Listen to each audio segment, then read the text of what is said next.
Welcome to সাজ TV.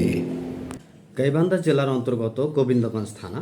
এটি একটি উন্নত এবং পরিবেশ বান্ধব শহর হিসেবে আমরা সবাই জানি। এই গোবিন্দগঞ্জ থানার বুক চিরে বেরিয়ে যাওয়া মহিমগঞ্জ থেকে সাঘাটার যে অভিমুখে রাস্তাটি, এই রাস্তাটির বর্তমান বেহাল অবস্থা। আমি আজকে আপনাদের সামনে এই বেহাল অবস্থার কিছুটা দৃশ্যপট আপনাদের সামনে তুলে ধরব। আপনারা দেখতে পাচ্ছেন এখানে গোবিন্দগঞ্জ পৌরসভা এমন একটি ব্যস্ততম রাস্তা এটি। এই রাস্তাতে প্রতিনিয়ত যানজটপূর্ণ এক অবস্থা সার্বক্ষণিকভাবে বিরাজ করছে। পাশাপাশি আমরা লক্ষ্য করতে পারি কোচা শহর, এই ব্যস্ততম এই রাস্তাটির প্রতিনিয়ত যেখানে হাজার হাজার লোকজনের যাওয়া আসার রাস্তা, সেই রাস্তা কোচা শহর এটা একটা মৃত্যুকূপ হিসেবে পরিণত হয়েছে। এলাকাবাসী এই মৃত্যুকূপ থেকে পরিত্রাণের জন্য অন্তর্বর্তীকালীন সরকার এবং সংশ্লিষ্ট কর্মকর্তাদের দৃষ্টি আকর্ষণ করছেন।